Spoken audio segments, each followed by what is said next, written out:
우체부로부터 손으로 쓴 편지를 받아보신 기억이 혹 계십니까? 요사이는 시대가 바뀌었습니다. 바울 사도는 신약 성경에 13개의 편지를 남기셨는데 그 편지 가운데 특별히 눈에 띄는 것은 소위 옥중서신입니다. 에베소, 빌립보서, 골로새서 그리고 개인 빌레몬에게 준 편지가 우리에게 큰 감동을 주고 있습니다. 서구에서 많이 알려진 디트리 본헤프라는 루터교 목사님이 계시는데 나치 정권 때 자유를 위하여 우리나라로 말하면 정치 투쟁이지만은 믿음의 투쟁이기도 했습니다. 그렇게 하다가 나치 정권에 의해서 독일 수용소에 갇혔습니다. 그런데 그곳에서 옥중서신을 남겼습니다. 바울 사도라고 하면은 우리가 보편적으로 이미지가 좀 굳고 좀 세상 말로 바늘로 찔러도 피 한 방울 나지 않냐는 그런 사람으로 인식되기 쉽습니다. 그러지만은 요사이 흔히 하는 말로 팩트 체크, 사실을 조사해 보면 그의 편지 속에서도 그에게는 눈물이 있고 그에게는 따뜻한 사랑이 있었던 것을 우리가 알 수가 있습니다. 사도행전 20장에 보면은 바울 사도가 에베소 교회의 성도들에게 이런 말을 했습니다. 그러므로 여러분이 일깨어 내가 3년이나 밤낮 쉬지 않고 눈물로 각 사람을 훈계하던 것을 기억하라. 이렇게 말씀이 나왔습니다. 바울 사도가 에베소에서 상당한 기간 동안에 목회를 했습니다. 그런데 목회를 하고 이제 다른 곳으로 이렇게 가게 되는데 그 장면이 사도행전 20장에 나타납니다. 이 말을 한 후 무릎을 꿇고 그 모든 사람들과 함께 기도하니 다 크게 울며 바울의 목을 안고 입을 맞췄다. 이런 묘사를 보면 분명히 바울 사도에게는 사랑의 교제가 성도들과 기뻤던 것을 볼 수가 있습니다.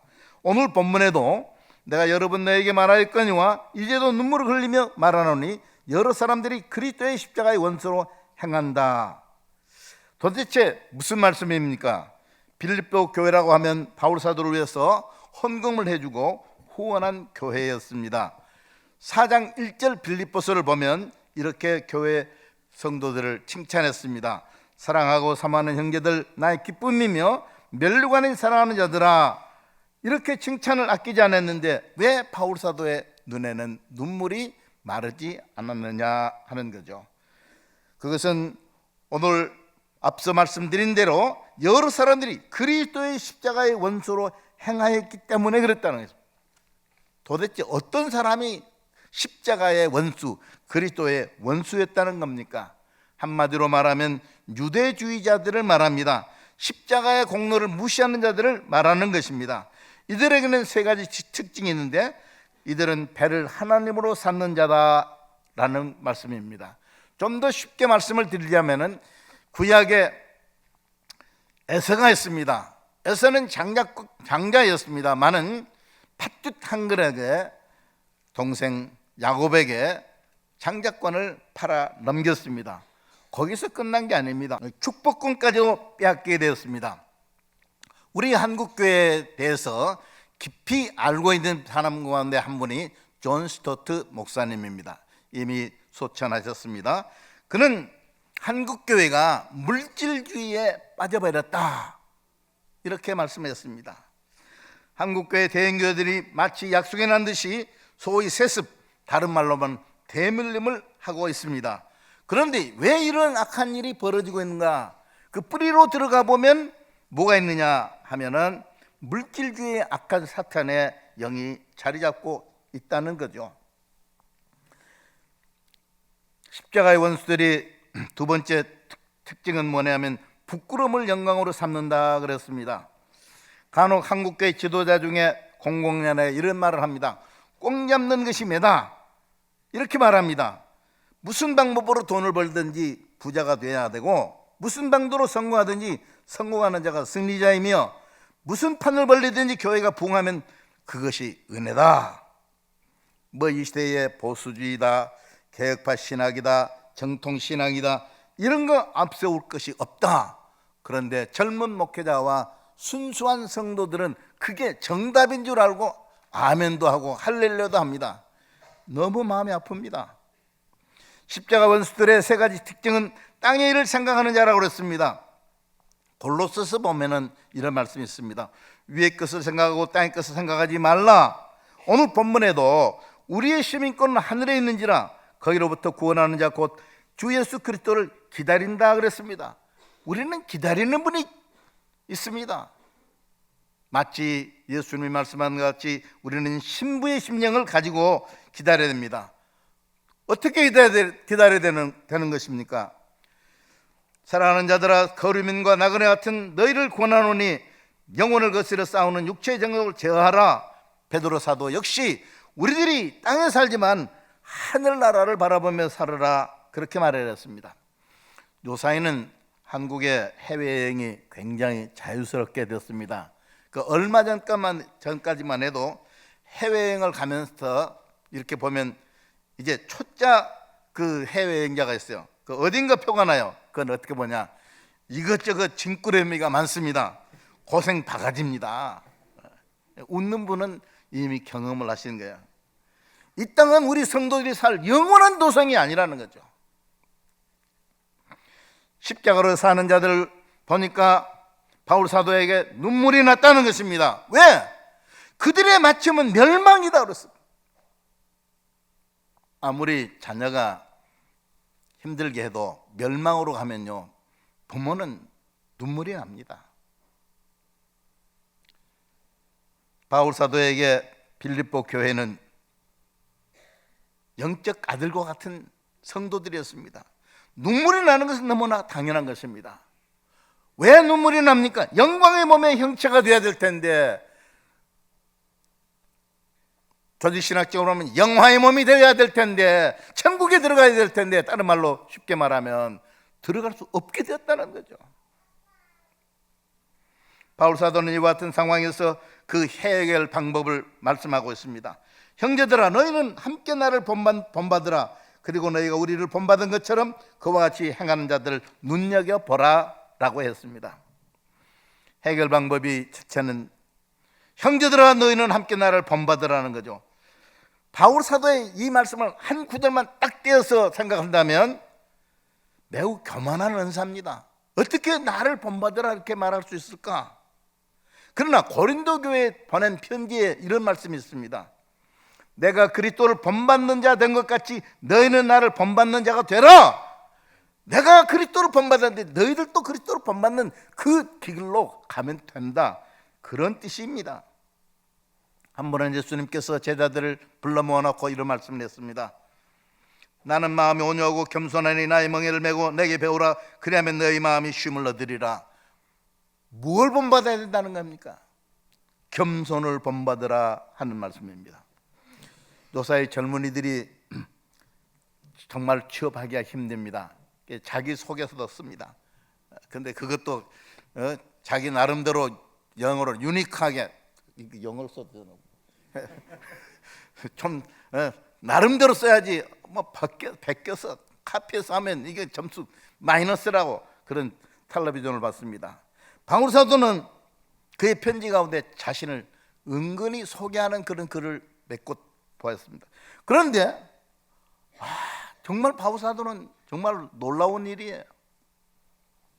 서구 문명을 2H, 영어 써서 죄송합니다. H가 두 개인데 2H라고 그렇게 표기하는, 그렇게 주장하는 문명사학자, 역사학자들이 있습니다. 바울은 히브리 종교인 헤브라임을 물려받았습니다. 혈통적으로 아브라함의 자손이고 그가 말한 대로 히브리인 중에 히브리인이었습니다. 율법으로 말하면 바리새인이었고 율법으로 흠이 없는 사람이었습니다. 학문적으로도 당시 최고의 랍비였던 가말리엘 밑에서 했던 문화생이었습니다. 헬라적인 인본주의의 근간 헬레니즘으로 말하면 그는 헬레니즘의 모든 것을 소유한 탁월한 지도자였습니다. 그는 지도자고 엘리트입니다. 혈통은 이브리인입니다. 그러나 길리기아 다소에서 출생했기 때문에 그는 출생부터서 아예 로마 시민이었습니다. 로마 시민권을 가지고 있었기 때문에 당시 유대 벨리스 총독이나 천부장도 바울을 함부로 대할 수 없고 매질을 할 수가 없었습니다. 그것 때문에 나는 가이사에게 시제에게 상소한다 해가지고 로마까지 갔어요. 하나님의 로마 시민권을 가졌기 때문에 로마에 가서 복음을 전할 수 있는 기회도 있었습니다. 제가 신학교에 들어가서 공부를 했는데 제가 공부를 좀 못합니다. 안심이 되나요? 좀 좋은 대학 나오면요 사람이 안 보이는데 저는 여러분들이 다 보입니다. 가서 보니까 히브리어와 헬라가 나를 죽이는 거예요. 그래서 아침 흑석동에서 사당동까지 가는데 20개 30개 헬라 히브리어를 외고 갑니다. 그래도 성적이 나오는 데는 별로예요. 그런데 바울 사도는 히브리 헬라에 능통한 사람이었습니다. 고대 헬라와 로마 시대에는 누가 인정을 받았냐면 무슨 의사나 변호사가 아니에요. 운변자입니다. 운변을 잘하면 존경받았으면 사회적으로. 그런데 바울은 아테네에 가서 제2차 전도 여행 때 아테네를 방문했을 때 아레오바고 광장에서 복음을 전했습니다. 지금도 가보면요 아레오바고 소크라테스가 이곳에서 재판을 받았거든요. 그곳에서 복음을 전했다는 거죠. 그러나 이와 같은 헬레니즘이나 헤브라이니즘이나 이것의 진술을 받았지만 그보다 더 자랑할 수 있는 남이 넘겨다 볼 수 없는 자랑거리가 있었는데 그건 뭐냐 하면 주님이 바울을 찾아와 주신 거예요. 그리고는 주님이 직접 말합니다. 내가 너를 종으로 삼켰다. 너는 나의 그릇이다. 얼마나 복음 사명을 줬어요. 그리고 바울 사도가 복음을 전하는데 능력을 주시기 위해서 영적 체험을 주셨는데 3층 체험을 주셨습니다. 나그네로 이끌려갔습니다. 주님의 음성을 들었는데 이거 다른 12제자들은요 이런 거 넘겨도 못 봤습니다. 바울 사도의 사역은 놀라웠습니다. 1차, 2차, 3차 전도여행을 했습니다. 곳곳에 교회를 개척했습니다. 13개의 편지를 남겼습니다. 그리고 전승에 따르면 성경에는 없습니다. 로마에서 순교로 마감했다. 그의 생애를 마감했다 그랬습니다. 이렇게 하고도 겸손할 수 있었던 바울, 너무 귀하지 않습니까? 바울이 왜 이렇게 겸손했을 수 있었습니까? 바울에게는 삶의 판단의 기준이 있었습니다. 그게 뭐냐? 무엇이든지 내게 유익하던 것을 내가 그리스도를 위하여 다 해로 여길 뿐더러 또한 모든 것을 해로 여기면 내 주 그리스도 예수라는 지식이 가장 고상하기 때문이라. 내가 그를 위하여 모든 것을 잃어버리고 배설물로 여기면 그리스도를 얻고 그 안에서 발견되려 하나니. 이럴 때 아멘 합시다. 여기 7절에 그리스도를 위하여, 8절에 그를 위하여, 이게 바울의 신앙이에요.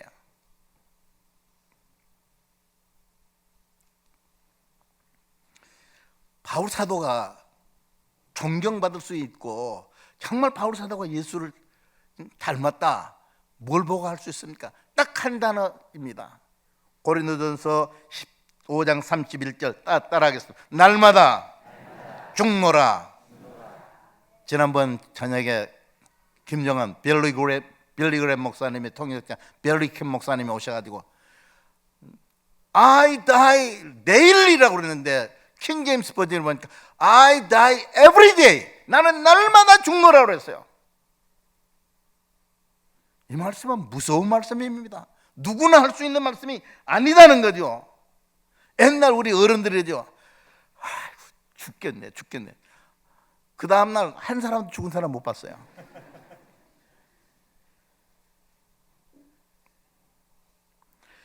목사님, 바울 사도는 사도니까 가능했지만 우리 같은 사람들이 그게 가능하겠습니까? 가능하다는 거예요. 뭘 보고? 그리고 너희가 우리를 본받는 것처럼 그와 같이 행한 자를 눈여겨보라. 여기 우리는 디모데와 에바브로 디도 빌립보 교회 교역자하고 빌립보 교회 출신인 동역자, 그리고 성도들이 그렇게 했다는 것입니다. 우리도 가능하다는 거죠.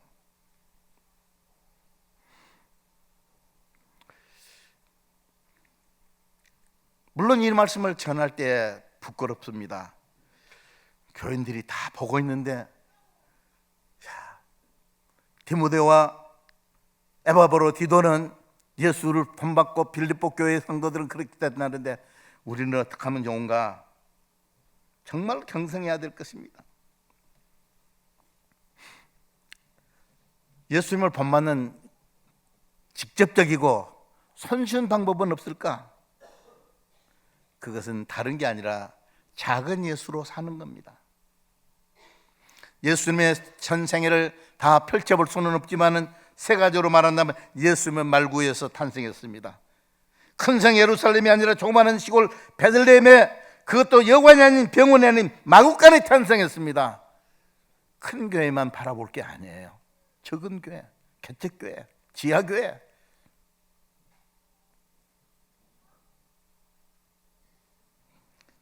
예수님은 마땅히 제자들에게 발 씻김을 받아야 되는데 예수님이 발을 씻었습니다. 제가 늘 말씀드리는데, 제가 목회하면서 못한 일이 몇 가지 있는데 그 중에 하나가요, 제가 우리 장로님 권사님들이 발을 못 씻게 드렸어요. 그렇게 못난 놈입니다. 그렇게 아주 좀 뭐랄까, 아주 덜 떨어졌어요. 그거 좀 용기 내면 될 텐데 안 되더라고요. 저는 못해도 뒤에 사람은 할 거야. 우리 목사님은 저보다 키도 크지, 목소리도 좋지, 찬송도 잘하시지. 아멘도 없어요. 예수님은 모든 사람 죄인들을 위해서 칼보리의 십자가에 달려 돌아가셨습니다. 그런데 한국 교회는 뭡니까? 말루기가 싫은 겁니다. 종으로 내려가는 것은 더 싫은 겁니다. 십자가, 그것은 2000년 전에 예수님이 지신 거지 나한테는 너무 버거워. 금년 여러분 너무 더웠어요. 하루는 제가 더위도 피해볼 요량으로 교보문고로 갔습니다. 그동안 소문만 듣던 격의시대라는 책, 김진영 씨 연세대 의과대학 의학교육과 교수님의 책을 샀습니다. 얼마 읽다 보니까 감동이 민물처럼 밀려왔어요. 이 책의 내용을 요약하자면 한 세 줄로 이겁니다. 양의 시대가 있었다. 제품을 만들어 파는 시대다. 다음으로는 질의 시대였다. 기술로 상품을 만드는 시대였다. 오늘은 격의 시대다. 명품으로 감성을 만족시키는 시대가 되었다라고 작가는 주장하고 있습니다. 가만히 읽다가만 생각하니까 이게 남의 이야기가 아니라 한국교회 이야기더라고요. 1970년대 한국교회는 교인 수를 늘리는 성장 위주를 추구해 나갔습니다. 1973년 빌리 그램 집회, 74년 엑스플로 74, 김중호 목사님 수고 많이 하셨죠. 여의도 집회 때만 100만 성도들이 여의도에 모였어요. 그때 저도 그 속에 가가지고 비가 오는데 주여, 이 민족의 그리스도의 계절이 오게 하여 주시옵소서 막 기도했어요. 선교자들이 헌신하고. 그런데 가만히 보니까 이게 교인들이 좀 깨달음이 있어야 되겠거든요. 그래가지고 뭐가 나타났습니까? 제자 교육을 해야 되겠다, 성경 공부를 해야 되겠다, 여러 가지 프로그램이 시행됐습니다. 그런데도 한국교회가 안고 있는 근본적 문제가 해결됐습니까? 대형교회, 소위 메가처치, 1만 명 이상 모이는 교회, 문제를 일으켰습니다. 성경 공부와 제자 교육에 앞장섰던 교회가 지도자들이 사회의 비난과 표적이 대상이 되어서 텔레비전에 오르고 내렸어요.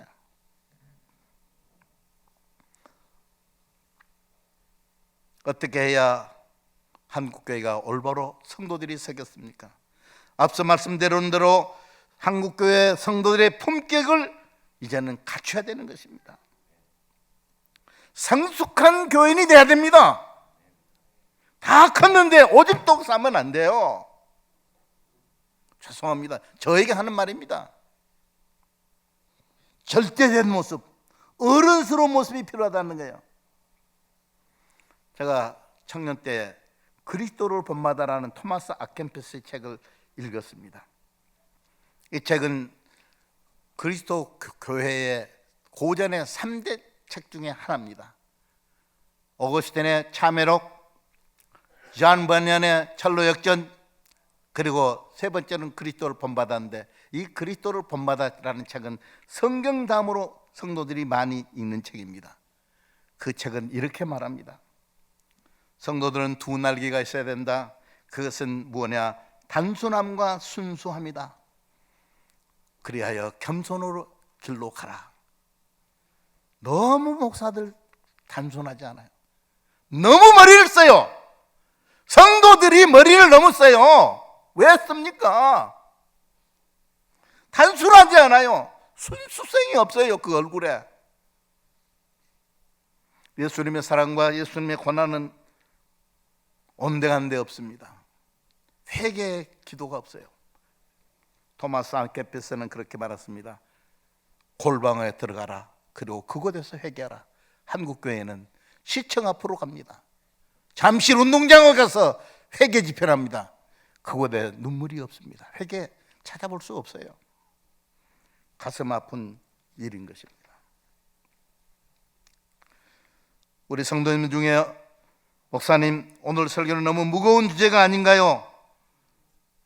불충하고 불의한 종이 이 설교를 오래전에 작성했습니다. 내가 이 설교를 해야 되는가 말아야 되는가? 나는 이 설교를 할 자격이 있는가? 많이 망설였습니다. 그러나 오늘 말씀을 드립니다.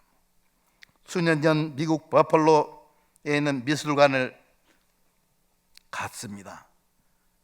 이곳저곳 이방저방 둘러보다가 한 그림 앞에 섰습니다. 그 그림은 역시 레오나르도 다빈치가 그린 예수님의 초상화였습니다. 저도 조금 눈이 있죠? 전혀 반응이 없어요. 뭐 그래 봐도 이제 15분 후에 설교 마치겠습니다. 그때 문득 이런 글이 생각났습니다. 꽃을 본다, 꽃도 나를 본다, 이내 꽃이 된다. 야, 내가 예수님을 이 카피를 하나 사가지고 서재에다 붙여놓고 보면은 나도 예수님을 좀 닮아가겠지. 이런 생각을 했습니다. 김정환 목사님 지난번 우리 한국교회 어르신이에요. 우리 교회 저희 방에 오셨어요. 가서 목사님 그랬더니 우리 목사님 우리 원로 목사입니다. 그러니까 뚝 보시더니 어이구 원로 목사 왜 이렇게 젊어 그래요. 그래서 감사합니다. 앉았어요. 그랬더니 그 다음 말씀이 뭐라고 그러냐, 성이 뭐야? 그래서 문목사입니다. 나이는 몇 살이야? 그러니까 제가 74세입니까? 나하고 10살 차이네. 거기까지는 좋았습니다. 그런데 뭐라고 그러냐면 어떻게 씨름꾼같이 생겼네? 얼마나 내 마음을 아프게 했는지 아직도 안 됐구나. 제가 신학교 1967년에 들어갔습니다. 51년 됐는데 51년 된 지난 후에 꼴이 이 꼴입니다. 주님의 그 얼굴을 다시 한번 띄워주세요. 얼마나 순수하게 보이고 애잔하게 보입니까? 예수님의 얼굴이 다른 초상화와 달랐어요. 우리 성도들이 좀 애잔하게 보여야 됩니다. 잘난 체하지 마세요.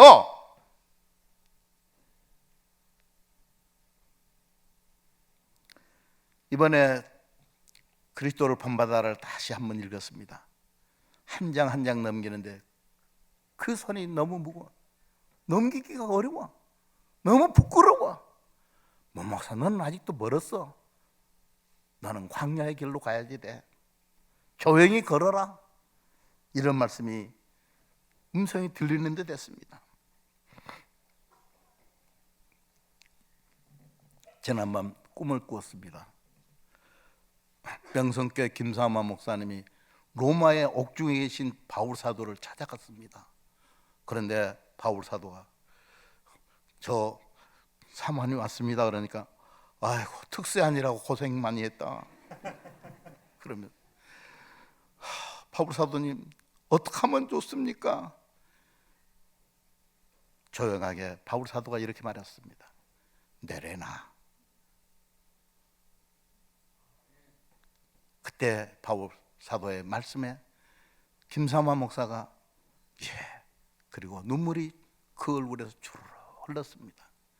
이것은 제가 만든 말입니다. 명성교회 교인 만나가지고 명성교회 우리 김사모 목사님이 로마로 가셨다며. 그러면 나는 큰일 납니다. 그 교인들이 수십만인데 내가 살아남겠습니까? 1970년 9월 20일 저희 교회가 조그마한 건물 2층에서 우리 상록수 홀이죠.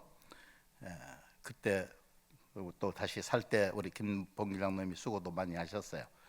거기 2층에서 개척을 했습니다. 그런데 시와 때로 우리 하나님이 우리 교회를 도와주셨어요. 하나님의 은혜예요. 목회자가 잘해서 아닙니다. 근데 하나님께서 시가 되고 때가 되면 또 귀한 종을 불러주시고 또 우리 장로님들이 수고 많이 하시고 성도님이 기도 많이 하셔서 번듯하게 교회를, 우리 한국교회 이만큼 예쁜 교회 그 찾기 어려울 겁니다.